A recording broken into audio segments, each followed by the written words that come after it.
So, we all love a great startup story, right? Right? Good, I too. And we particularly love the underdog ones, where a small idea makes it big despite all the odds, where many giants are slayed before a resounding success. Well, I'm convinced that there's nowhere where this narrative is more captivating or where it echoes more profoundly than in the countries and communities of Africa. Africa has been portrayed over and over again through the lens of outdated myths. The world only sees us as a continent that's plagued by poverty, insecurity, and stifled innovation. A land of endless potential that forever remains unrealized. But yet, underneath these tired stereotypes, a new reality has emerged. One where ambitious Africans are writing their own stories as builders and as innovators. We have the youngest population in the world, with over 60% under 25.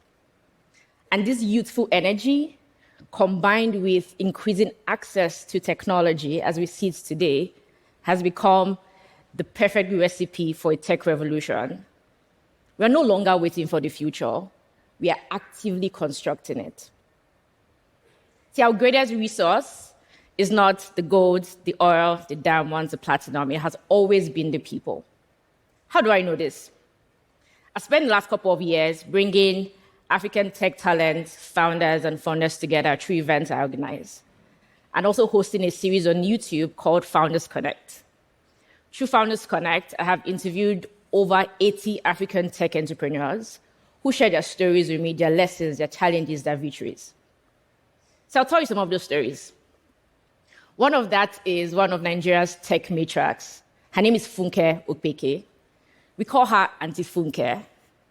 She's the founder of Main One, and in 2008, she decided to tackle the issue of internet connectivity in Nigeria. And she ended up laying the first privately owned undersea cable in West Africa, stretching 7,000 kilometers, all the way from Portugal in Europe to West Africa. This bold move resulted in a surge of internet speeds in the country. For context, the earlier cables had 800 gigabytes in capacity, but the one laid by Min One came with 10 terabytes. That was over 1,000% increase in capacity. The result, an explosion of tech startups in Nigeria that have now become the lifeblood of our economy. This initial trickle that started at the time of Auntie Funke kept growing into a massive current of new startups by mid to late 2010s.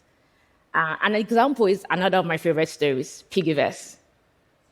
It's the first online savings and investment app in Nigeria, and it was founded in 2016 by Somto Ifueze, Odunayo Iwiniyi, and Joshua Chibueze, and they're serial entrepreneurs.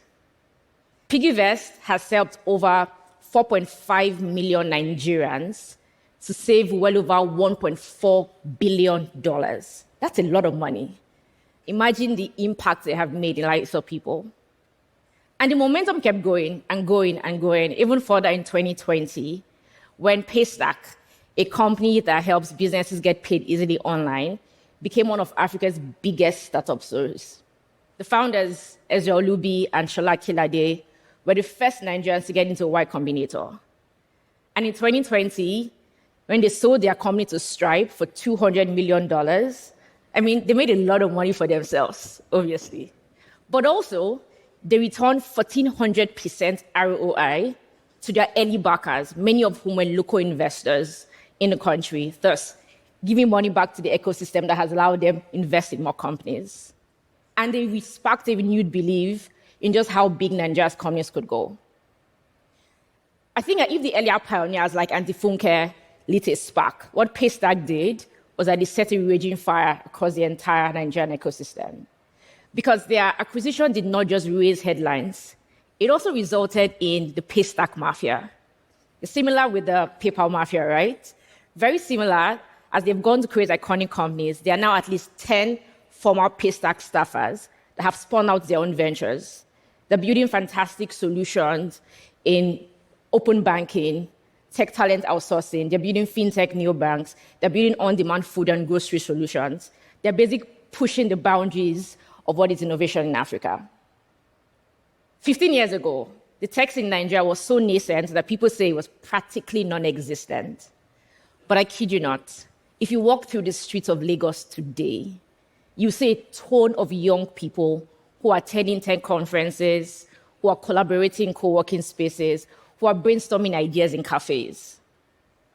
And let me be clear, right? Let's not make a mistake. This entrepreneurial awakening I'm talking about is not a localized event.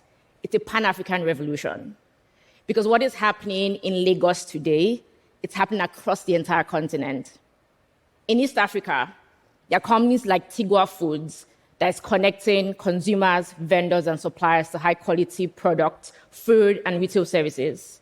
There are fintech businesses like Kopo that is helping other businesses accept digital payments easily while also providing access to credit.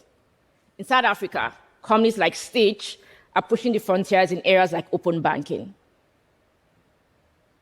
The world views Africa from a place where our struggles are amplified, but then our victories are minimized. The result is everyone is missing this reality of a continent of doers, of creators, of builders. And I'm not just talking about local players who are only building regional solutions, because the builders of my generation, we have the boundless ambition, but also the ability to build technological powerhouses that will put Africa on the global stage, just like our music Afrobeats is doing. So, brace yourselves. I don't think it will be long anymore before we stop comparing African startups to their Western counterparts, but our Western companies will begin to benchmark themselves against the wave of unicorns that's coming out of the African soil. Thank you.